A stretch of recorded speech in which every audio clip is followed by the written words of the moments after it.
lagi di podcast kita kali ini bersama saya Rede Tamba dan bersama teman saya. Boleh diperkenalkan namanya? Tentu boleh dong. Hai semuanya, perkenalkan nama saya Betaria Tamba. Nah, kali ini kita berdua akan bahas topik yang penting yang tentunya sangat menarik sekali ya. Kira-kira topik yang akan kita bahas pada hari ini apa ya? Ya, topik kita kali ini tentunya sangat menyenangkan untuk dipelajari dan tentunya bermanfaat bagi kehidupan kita. Nah, teman-teman semua, adapun topik yang akan kami bahas pada kali ini yaitu mengenai hak dan kewajiban anak di rumah maupun di sekolah. Wah, topiknya kedengaran serius sekali ya. Tapi kenapa ya penting buat kita belajar tentang hak dan kewajiban itu? Bukannya itu hal yang sudah semua orang tahu ya? Ya, terkait topik hak dan kewajiban ini memang sudah tidak asing lagi didengar sama orang-orang. Karena memang ini selalu dibahas, atau bahkan di dalam kehidupan kita hak dan kewajiban ini selalu ada gitu.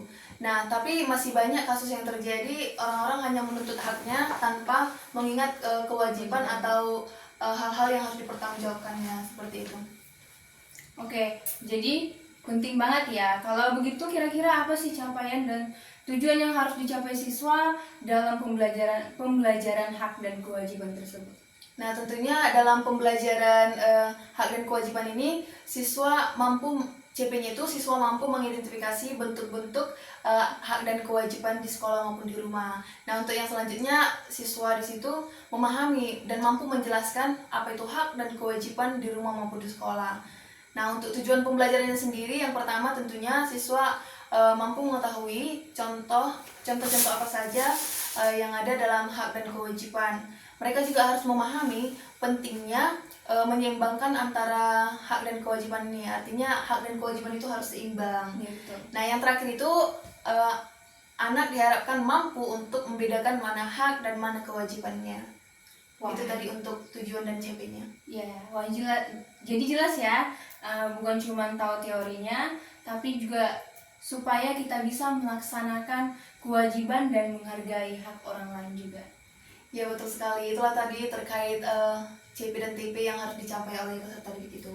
Wah, biar teman-teman semakin mengerti, sebenarnya apa sih hak dan kewajiban kita itu? Nah, teman-teman semua sebenarnya sudah tahu itu hak dan kewajiban. Namun supaya lebih jelas, hak itu merupakan hal yang boleh kita peroleh atau hal yang memang seharusnya kita miliki. Nah, sebaliknya kalau kewajiban itu merupakan suatu hal yang harus kita jalankan, kita pertanggungjawabkan, atau suatu hal yang harus kita lakukan untuk nantinya kita boleh mendapatkan hak kita, seperti itu. Oh, jadi beda ya. Tapi terkadang masih banyak anak-anak yang salah pengertian mengenai hak dan kewajiban tersebut. Nah, sebenarnya ada kasus seperti itu, mereka sulit membedakan. Namun lebih banyak itu kasus mereka sebenarnya tahu mengenai hak dan kewajiban itu, tetapi mereka itu lebih menuntut haknya.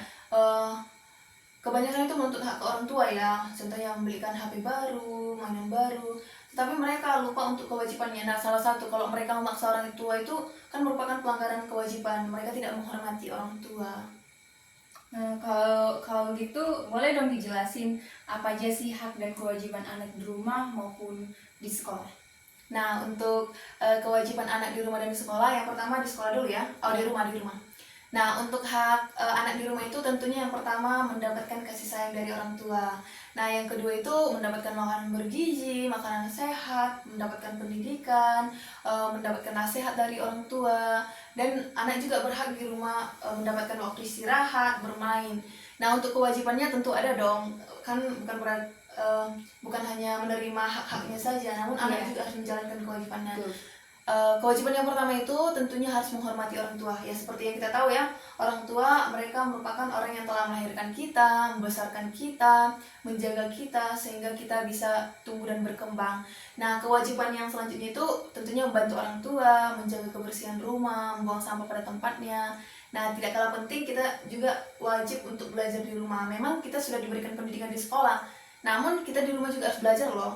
Nah, untuk di sekolah itu hak anak itu, hak siswa itu tentunya yang pertama mendapatkan ilmu atau pembelajaran dari guru. Kan kita ke sekolah itu untuk belajar ya. Iya, betul sekali. Tentunya kita harus mendapatkan ilmu atau pembelajaran dari guru. Yang kedua itu berhak untuk menikmati fasilitas sekolah, berhak untuk mendapatkan waktu berpendapat. Kan di sekolah kadang ada diskusi ya, belajar Iya, diskusi. Nah, di sana kita sebagai anak atau sebagai siswa kita berhak untuk menyampaikan pendapat kita, argumen kita atau opini kita. Nah, itu tadi mengenai haknya. Nah, untuk kewajibannya tentunya anak juga wajib untuk menghormati guru, karena kan guru merupakan orang tua kedua kita ya di sekolah. Nah, anak juga wajib untuk mengikuti aturan sekolah, wajib untuk menjaga fasilitas sekolah. Kan di sekolah itu kan fasilitas, kita tidak boleh hanya menggunakannya, tetapi kita juga harus menjaganya. Nah, Iya, seperti itu. betul sekali. Itu tadi terkait mengenai hak dan kewajiban anak di sekolah maupun di rumah. Ternyata seimbang ya. Jadi kalau mau dapat hak, kita juga harus jalanin kewajiban kita. Ya, begitu. Kita harus menjalankan atau menyeimbangkan kedua hal tersebut. Kita harus menjalankan kewajiban untuk mendapatkan hak kita. Iya, betul sekali. Tetapi kenyataannya kan masih sering ada pelanggaran ya.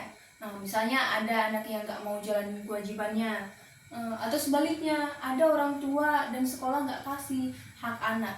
Ada nggak ya kira-kira contohnya?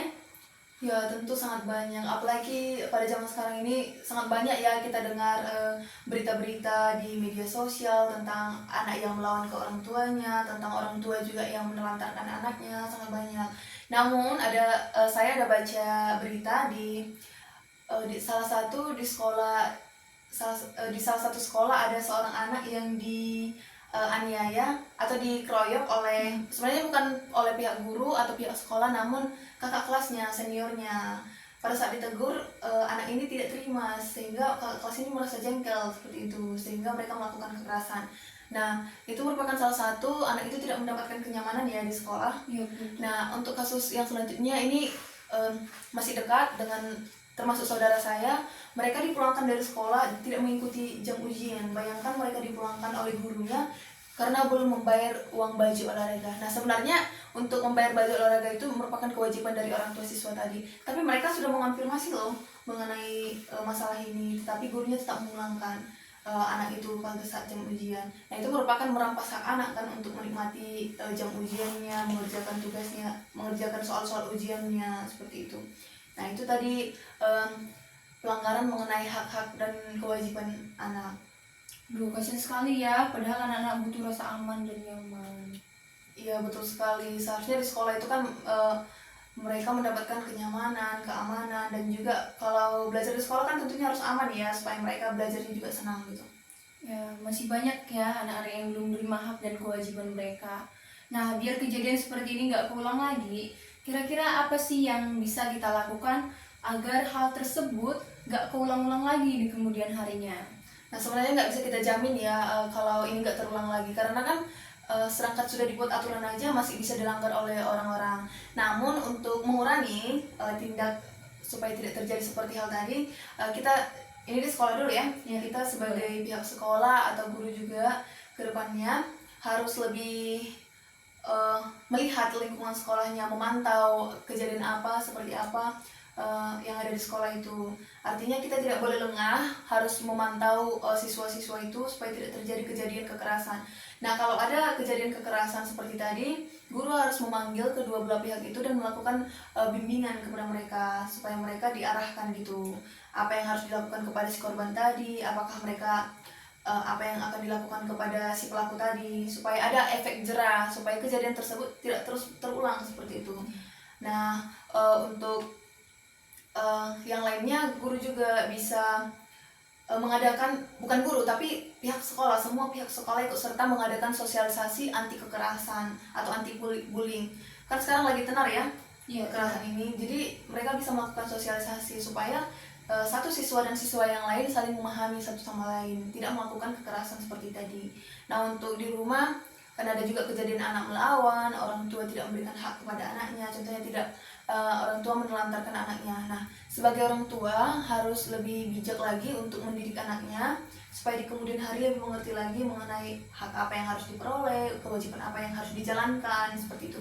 Nah, sebagai anak kita juga harus mengerti ketika kita sudah diarahkan orang tua, kita harus mengikuti aturannya. Contohnya, ketika kita disuruh untuk belajar, itu kan belajar itu kewajiban kita ya. Iya betul. Kita harus belajar karena orang tua pasti sudah memberikan waktu bermain, waktu belajar, waktu beristirahat. Jadi kita harus konsisten mengikuti peraturan dari orang tua.